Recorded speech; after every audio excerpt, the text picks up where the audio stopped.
Stay with me. Because what happened in that room was so quiet. Most people didn't realize a life was ending until it was already over. The sound wasn't loud. Not a crash. Not a scream. Just the sharp echo of something that didn't belong in a room filled with crystal glasses and polite laughter. For a split second, the entire ballroom seemed to hold its breath. Then the music kept playing. The conversations resumed. And just like that, it was as if nothing had happened at all. Emily Carter stood frozen beneath the chandelier, her hand resting instinctively over her 7-month belly, her eyes fixed on the man across from her like she was seeing him for the first time. Richard Lawson, billionaire investor, keynote speaker, the man every magazine called untouchable, adjusted his cufflinks as if the moment hadn't mattered, as if she hadn't been standing there, as if the shift in the air wasn't real. Around them, people smiled too quickly, looked away too fast. No one wanted to be the one who noticed. No one wanted to be the one who remembered. Because in rooms like this, truth wasn't just uncomfortable. It was expensive. Emily's breath came slow, measured, like she was trying to steady something deeper than panic. The marble floor beneath her heels felt colder than it should have. The kind of cold that crept up quietly, settling into your bones before you even realized it was there. 6 months ago, she would have laughed in a room like this. 6 months ago, she believed in things like timing and partnership and the quiet promises people made when no one else was listening. She had believed in him. That was the part no one could see now. Not the cameras tucked discreetly into corners. Not the guests pretending not to watch. Not even the woman standing just behind Richard, her reflection catching briefly in the mirrored column. Vanessa Blake, flawless, composed, watching Emily with an expression that wasn't quite sympathy and wasn't quite victory, but something colder, something patient. Emily didn't look at her. Not yet. Because something inside her was still trying to make sense of the moment, still trying to place where exactly everything had started to fracture. Was it the late nights that stopped being explained?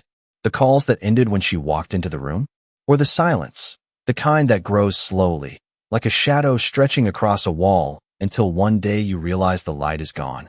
Richard finally spoke, his voice calm, controlled, carrying just enough warmth to keep up appearances. "You're making this bigger than it needs to be," he said quietly, as if they were discussing something trivial, as if the past years could be folded neatly into a sentence and set aside. Emily blinked once, her gaze steady now, something sharper settling behind her eyes. Because in that moment, something shifted.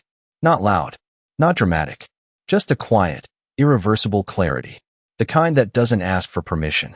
The kind that doesn't go away. Across the room, a glass shattered somewhere near the bar. "Too much pressure," someone said with a nervous laugh, but Emily didn't turn. She didn't move. Because for the first time in a long time, she wasn't reacting. She was remembering. Every overlooked detail. Every dismissed instinct. Every moment she told herself she was imagining things.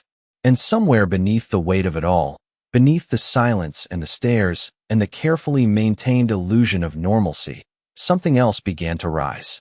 Not anger. Not yet. Something quieter. Something far more dangerous. Understanding. 6 months earlier, the air had felt different, lighter somehow, like the future was something you could actually plan instead of something you had to survive. Emily Carter stood barefoot in the kitchen of their penthouse, the early morning sunlight stretching across the marble counters, her hand wrapped around a warm mug she had already forgotten to drink. The city below was just waking up, a quiet hum building into something louder, something alive, but up here everything felt still. Safe. She rested her other hand over her stomach, smaller then, barely noticeable beneath the soft fabric of her sweater, and smiled at the thought of what was coming. Richard had been standing near the window, his phone in his hand, his reflection faint in the glass, and for a moment she had watched him the way she used to, like he was the center of everything she had built her life around. He had turned, caught her looking, and smiled back, the same smile that had once convinced her that choosing him had been the easiest decision she would ever make. Back then, nothing about him felt distant. Not his voice, not his touch, not the way he would say her name like it belonged to him. But even in that moment, something had already started to shift. It was small at first, almost invisible, the kind of change you only notice when you look back later and realize it had been there all along. The calls that lasted just a little too long. The meetings that ran later than they used to. The way his attention would drift, not fully gone, but no longer entirely present. Emily had told herself it was work. It was always work. When you built an empire from nothing, there were always demands, always something that needed you more urgently than the people waiting at home. That was what she believed because it was easier than asking questions she was not ready to hear the answers to. A few weeks later, she found the first message. It was not meant for her. That much was obvious. A name she did not recognize appearing briefly on his screen before it disappeared again, like a mistake correcting itself. Vanessa. The name lingered longer than it should have, settling somewhere in the back of her mind where doubt begins to grow. She had not said anything that night. She had not even asked. Instead, she had watched him more carefully, listening not just to what he said, but to what he avoided. And once you start noticing absence, it becomes impossible to ignore. The space between his words widened. The silences stretched. There were moments when he would look at her, and it felt like he was calculating something, measuring what to say, what to hide, what version of himself to present. It was subtle, almost kind. That was what made it worse, because nothing about it felt like a breaking point. There was no single moment she could point to and say this is when everything fell apart. It was a slow unraveling, thread by thread, until the picture she thought she understood no longer made sense. And still, she stayed quiet. Still, she chose patience over confrontation, hope over certainty. Because believing in him felt safer than imagining what life would look like without him. Until one afternoon, standing alone in the hallway outside his office, she heard a laugh on the other side of the door that did not belong to her. And in that instant, something inside her went completely still, like the world had paused just long enough for the truth to finally catch up. Emily did not open the door right away. She stood there, her hand hovering just inches from the handle, her breathing shallow, controlled, like she was trying not to disturb something fragile. On the other side, the laughter came again, softer this time, followed by a voice she recognized instantly, low, familiar, and unmistakably comfortable. Richard. There was no tension in his tone, no urgency, none of the clipped impatience he had been bringing home for weeks. Whatever was happening in that room, it was easy, natural, and it did not include her. For a moment, she told herself to walk away, to turn around, go back to the elevator, pretend she had never come. Because there is a specific kind of fear that comes with knowing the truth is just one step away, and once you see it, there is no returning to what things were before. But something deeper, something steadier, kept her there. She needed to know. Not later. Not from explanations shaped to sound reasonable. Now. Emily pushed the door open slowly, just enough for the scene inside to reveal itself piece by piece, like a picture coming into focus. The office was quiet, almost too quiet, the kind of silence that follows when a conversation is interrupted at exactly the wrong moment. Richard stood near his desk, his posture stiffening the second he saw her, and beside him, leaning casually against the edge of the conference table, was Vanessa Blake. She looked exactly the same as she always did. Perfect. Composed. As if she had been expecting this moment and had already decided how she would stand, how she would look, what she would say if necessary. But she did not say anything. Not at first. No one did. The space between them filled with something unspoken, something heavy enough that even the city noise outside seemed to fade. Emily's eyes moved from Richard to Vanessa and back again, searching for something that would make it less clear, something that would give her a reason to doubt what she was seeing. But there was nothing. No confusion. No denial. Just recognition. Richard was the first to move, stepping forward with a measured calm that felt rehearsed, like he had already imagined this version of events and was prepared to manage it. "You were not supposed to be here," he said, not harsh, not angry, just controlled, as if the problem was not what had been happening in the room, but the fact that she had seen it. Emily let the words settle, let them echo in the silence, and something inside her shifted again, quieter than before, but more final. Because it was not what he said that mattered. It was what he did not say. He did not explain. He did not apologize. He did not even attempt to close the distance between them. And in that absence, everything became clear. Vanessa straightened slightly, her expression softening into something almost sympathetic, but not enough to feel real. "This is not how we wanted you to find out," she said, her voice calm, practiced, carrying a tone that suggested this had already been decided, already been accepted somewhere beyond Emily's awareness. Emily looked at her then, really looked, and realized with a sudden, sharp clarity that this was not new. This was not a mistake. This was a choice that had been unfolding quietly, carefully, for longer than she had allowed herself to believe. Her hand moved to her stomach again, a small, instinctive gesture, grounding her in something that still belonged to her, something that had not been negotiated away in quiet rooms behind closed doors. "How long?" she asked, her voice steady despite everything pressing against it. Richard did not hesitate. "Long enough," he said. And in that moment, the last piece fell into place, not with a crash, not with anything dramatic, just a quiet, irreversible understanding that the life she thought she was living had already ended.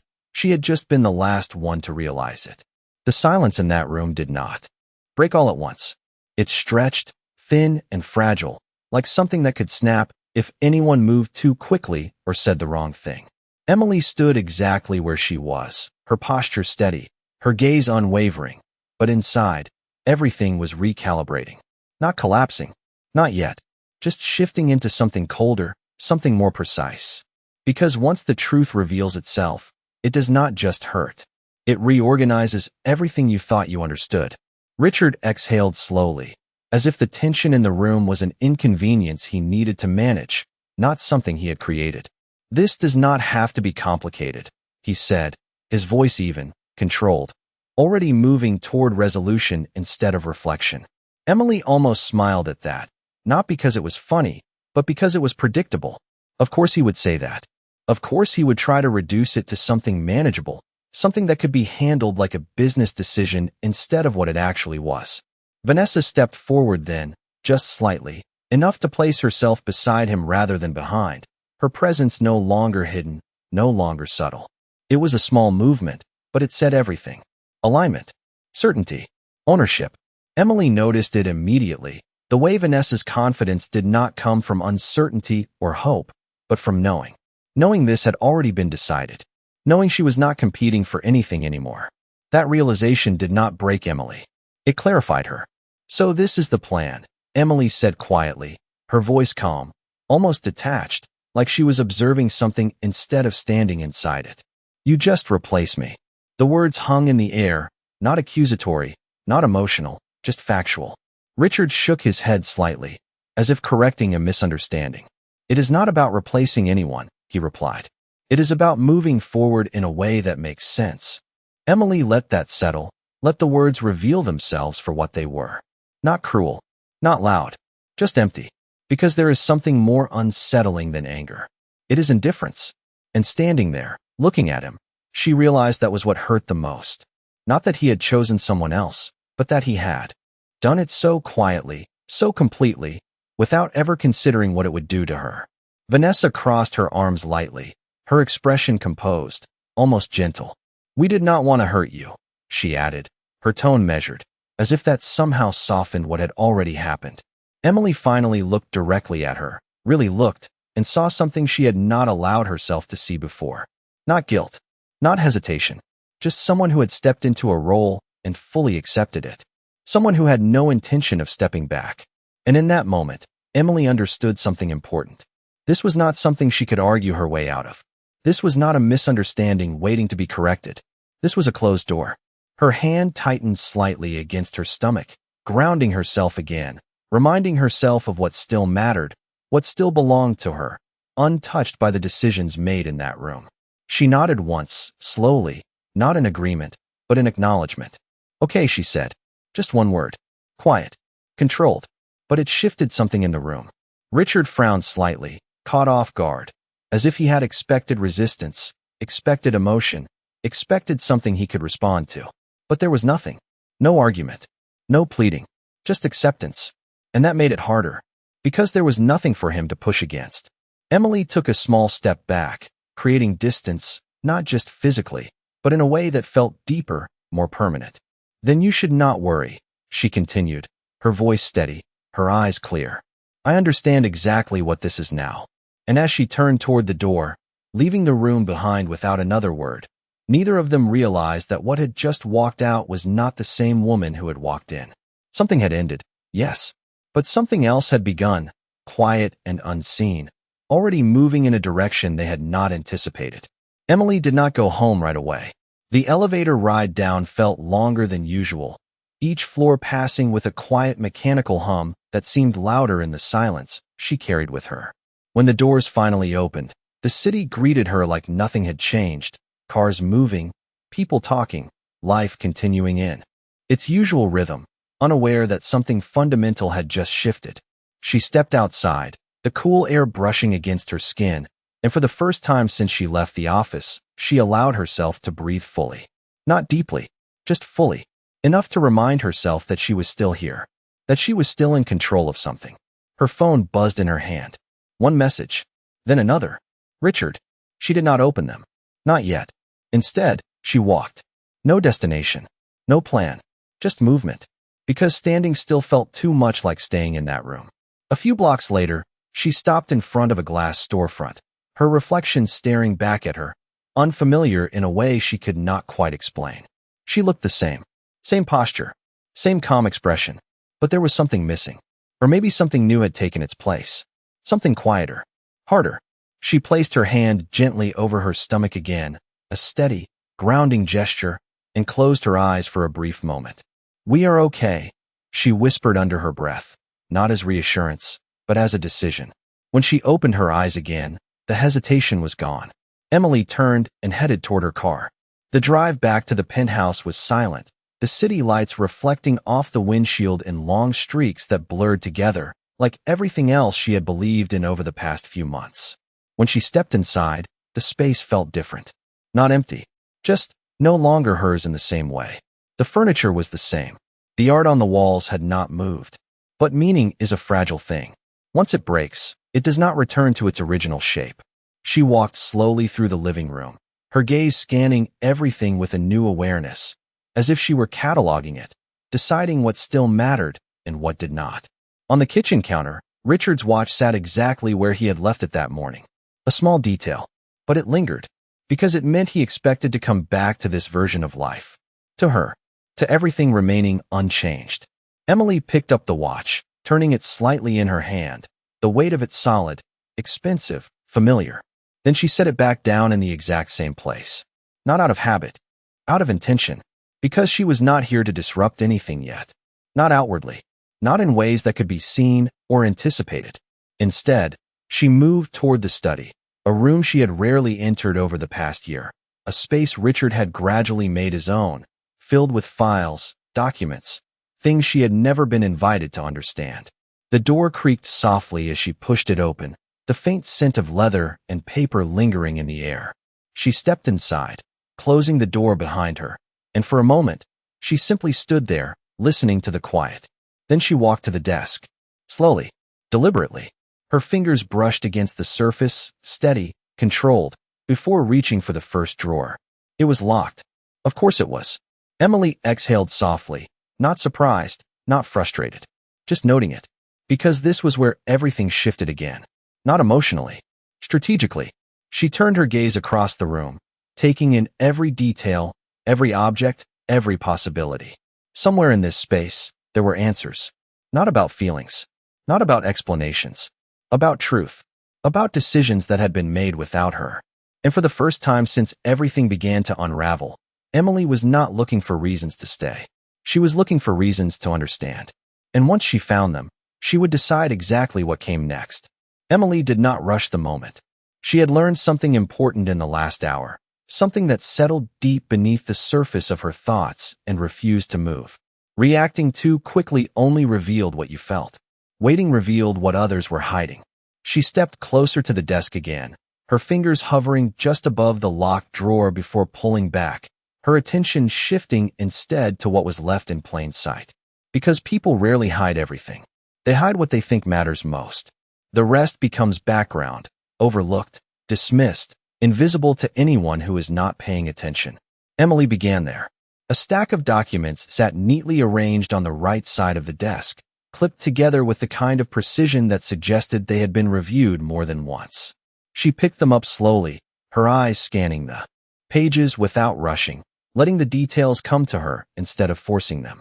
Financial summaries, investment reports, Nothing unusual at first glance. But then she noticed the pattern. Transfers. Repeated. Structured. Not random. Not accidental. Her gaze sharpened slightly, her mind adjusting, connecting pieces she had not even realized she had been collecting.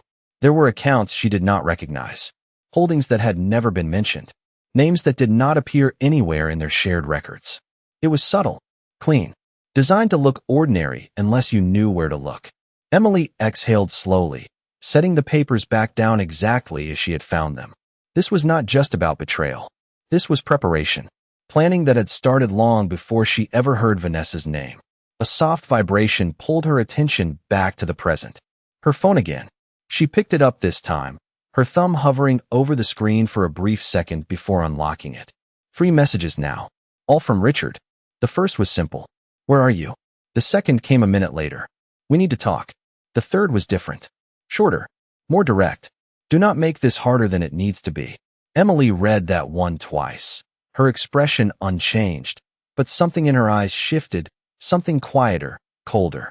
Because that was the first honest thing he had said all day. Not an explanation. Not an excuse. A warning. She locked the phone without replying and placed it face down on the desk, her focus returning to the room around her. If he was warning her, it meant he believed he still had control. Over the situation. Over the narrative. Over her. That assumption would be his mistake. Emily moved toward the bookshelf lining the far wall, her gaze drifting across titles she had seen 100 times but never truly examined. Business strategy. Market expansion. Legal frameworks. The language of power, carefully studied and quietly applied. She reached out, running her fingers along the spines until one shifted slightly beneath her touch, not aligned with the rest. A small detail. Easy to miss. She paused, then pulled it free. Behind it, partially concealed, was a thin folder, dark, unmarked. The kind of thing not meant to be found accidentally. Emily held it for a moment without opening it, her breathing steady, her posture calm, but her mind already moving ahead, already anticipating what this might mean. Then, slowly, she opened it.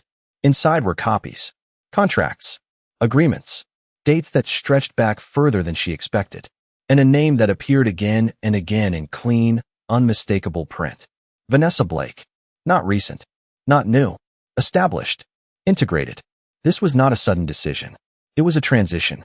Planned carefully, executed quietly, designed to remove her without disruption.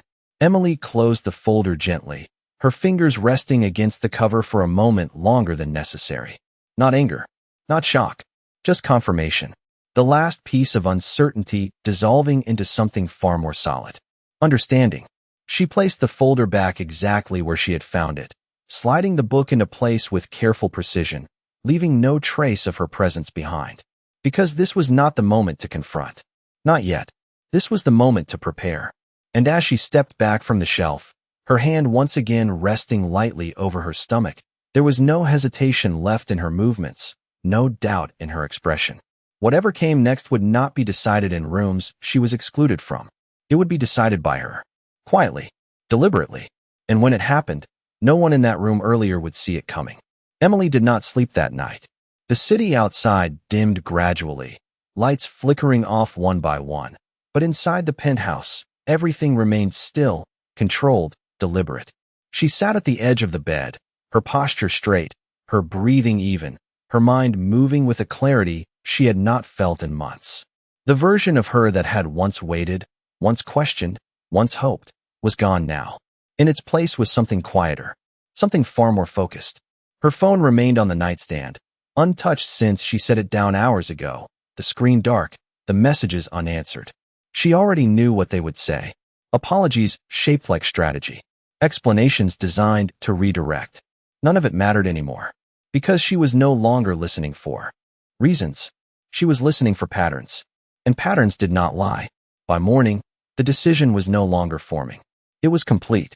Emily stood in front of the mirror, adjusting the sleeve of her coat with careful precision, her reflection steady, composed, unchanged to anyone who did not know what to look for.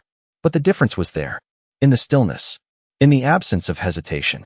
She reached for her phone then, unlocking it for the first time since the night before, her thumb moving quickly across the screen before pausing at a name she had not called in years. Daniel Carter. She stared at it for a moment, not uncertain, just acknowledging what it meant to take this step. Then she pressed call. The line rang once, twice. Then his voice came through, grounded, alert, the same voice that had once pulled her out of every storm she did not think she could survive. Emily. There was no surprise in it, just recognition. She exhaled softly, not out of relief, but alignment. I need your help, she said, her tone steady, leaving no space for misunderstanding. A brief pause followed, not long, just enough for him to process what was not being said. Where are you? He asked. No questions, no hesitation.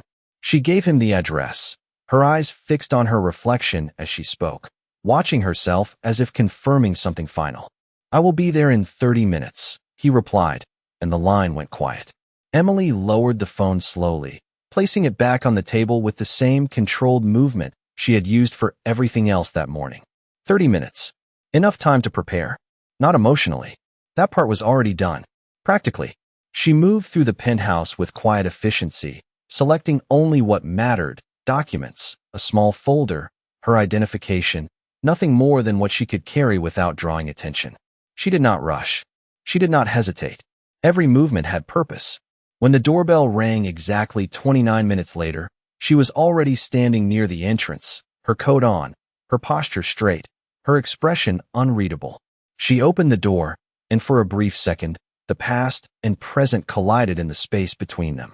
Daniel Carter stood there, exactly as she remembered, solid, composed, his presence filling the doorway with a quiet authority that did not need to be announced.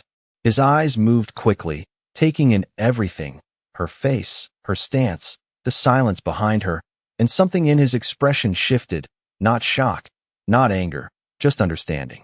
He did not ask what happened. He did not need to. Tell me what you found, he said instead, stepping inside without waiting for permission, his voice low, controlled, already moving forward.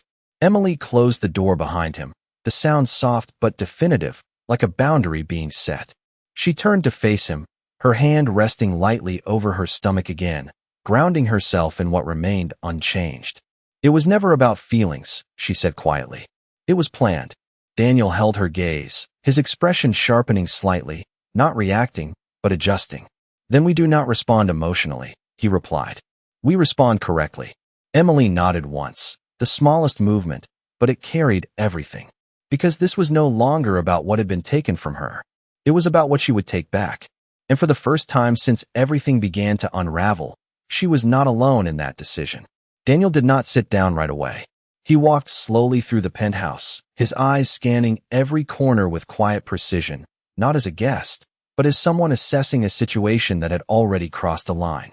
Emily remained where she was, watching him move, understanding without needing explanation that he was not just seeing the space, he was reading it. The details, the absence of others, the silence that did not belong in a place like this.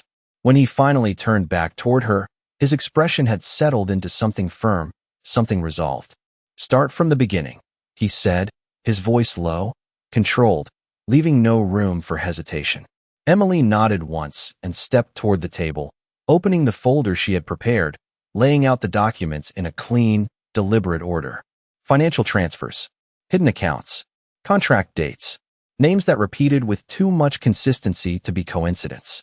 Daniel moved closer, his gaze dropping to the pages, scanning them quickly at first, then slowing as the pattern revealed itself. His jaw tightened slightly, not in surprise, but in recognition. This was built over time, he said, more to himself than to her. Emily did not respond immediately. She let him see it the way she had seen it, piece by piece, until the full shape became unavoidable. Before I ever found out, she said finally, her voice steady, her eyes fixed on the documents instead of him. Daniel exhaled slowly, straightening, his posture shifting as he moved from observation to action. Then this is not personal to them, he said. It is operational. Emily looked up at that, her expression unchanged, but something in her gaze sharpened. Because that was the difference. They had treated her like a variable, something to be managed, removed, replaced. Daniel tapped lightly on one of the documents, a subtle motion, but deliberate. If they structured it this cleanly, they think no one is looking, he continued. That means they left something behind. Emily followed his gaze, her mind already moving ahead, already considering what she might have missed. There is more, she said quietly. I only saw part of it. Daniel nodded once. Then we find the rest. The room fell silent again, but it was not the same silence as before. This one carried direction, purpose. Emily gathered the papers carefully, sliding them back into the folder, her movements controlled, exact. He thinks I will respond emotionally, she said after a moment. He thinks I will argue, or leave, or make it public too soon. Daniel watched her closely, his expression unreadable but attentive. Will you? He asked. Emily shook her head once, the answer immediate. No, the word was quiet, but absolute. Because that was the one thing Richard had miscalculated. He had prepared for a reaction, not a strategy. Daniel allowed a small pause, then nodded. Good, he said simply. Then we stay ahead of them. Emily moved toward the window, looking out over the city that now felt different, not because it had changed, but because she had. There is a gala tonight, she said after a moment. His company, major investors, press. Daniel turned. Slightly, his attention shifting instantly. And they will be there together, he said. It was not a question. Emily nodded. Yes. Another pause. Short. Calculated. Then Daniel spoke again, his tone even, precise. That is where they expect to control the narrative, he said. Which means that is where it breaks. Emily did not turn right away. She let the idea settle, let it take shape in her mind, not as revenge, but as correction. Because this was no longer about exposure for the sake of it. This was about timing, about control, about making sure that when the truth surfaced, it could not be redirected or denied. She finally turned back toward him, her expression calm, her posture steady, her hand resting lightly over her stomach once more. Then we do it there, she said. No hesitation, no uncertainty, just decision. And in that moment, everything aligned. The past, the evidence, the plan. Because the same room where everything had begun to fall apart would now become the place where everything changed. And this time, she would not be the last to understand what was happening. The ballroom looked exactly the same as it had before. Crystal lights suspended overhead, polished marble reflecting every movement, conversations flowing in smooth, controlled waves. Nothing about it suggested disruption. Nothing about it suggested what was about to happen. Richard Lawson stood near the center of it all, composed, confident, moving from one conversation to the next with the ease of someone who believed the night belonged to him. Vanessa Blake remained close, her presence seamless, her expression calm, her place beside him no longer hidden. To anyone watching, they were aligned, established, untouchable. That was the narrative. That was the plan. And for a while it held, until the doors opened again. The shift was subtle at first. A few heads turning, a pause in conversation, then more attention gathering, not loudly, not dramatically, just enough to ripple across the room. Emily Carter stepped inside with a quiet, deliberate pace, her posture steady, her expression composed, her presence carrying something that did not ask for attention but received it anyway. She did not rush. She did not hesitate. Every step measured, every movement controlled. The room adjusted around her without realizing it. Conversations softened. Eyes followed. Not because she demanded it, because something about her refused to be ignored. Richard saw her almost immediately. For a fraction of a second, something in his expression faltered. Not fear, not panic, just a break in expectation. Because this was not how he had imagined this moment. Not here. Not now. Emily stopped a few feet away, close enough to be seen, not close enough to be contained. Her gaze met his, steady, clear, and for the first time, there was no uncertainty left between them. You said this did not have to be complicated, she said, her voice calm, carrying just enough to reach beyond the immediate space around them. It was not loud. It did not need to be. The room had already begun to listen. Richard stepped forward slightly, his posture tightening, his voice lowering as if trying to keep the moment contained. This is not the place, he replied quietly. Emily held his gaze for a second longer, then shook her head once, a small, almost unnoticeable motion, but final. No, she said. This is exactly the place. Daniel stood at the edge of the room, unseen by most, his presence quiet but intentional, his attention fixed, not on the crowd, but on the timing. Because this was not about confrontation. It was about sequence. Emily reached into her bag, her movements slow, deliberate, drawing no unnecessary attention, just enough to align everything that had been prepared. Somewhere near the back of the room, a large presentation screen flickered briefly, unnoticed at first, then steadied. The program for the evening had not scheduled this. That much became clear quickly. Conversations began to fade. Heads turned, and then the first document appeared. Clean, undeniable, followed by another, and another. Names, dates, transfers, patterns that did not belong to coincidence. The room did not react immediately. It processed, quietly, collectively, because truth, when presented clearly, does not need explanation. It reveals itself. Vanessa's composure shifted first, subtle, controlled, but no longer certain. Richard's attention moved to the screen, then back to Emily, then back again, the calculation in his expression changing, adjusting, trying to find an angle that no longer existed.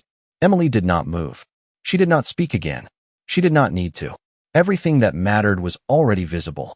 The narrative had shifted, not through accusation, not through emotion, but through clarity. And clarity could not be redirected. The silence that followed was different from before. Not avoidance, not discomfort, recognition. One by one, conversations stopped pretending. Attention settled. Understanding spread. And in the center of it all, Emily simply stood, her posture steady, her gaze calm, her presence unchanged. Because this was never about taking anything from them. It was about returning something to its proper place. Truth. Richard finally spoke, but whatever he intended to say did not carry the same weight anymore. The room had already decided what it saw, what it understood. Emily looked at him one last time, not with anger, not with triumph, but with something far quieter. Finality. Then she turned, her movement smooth, unhurried, her hand resting lightly over her stomach as she walked away from the center of the room, not looking back, not waiting for a reaction, not needing one. Because some endings do not come with noise. They come with silence. And in that silence, everything changes.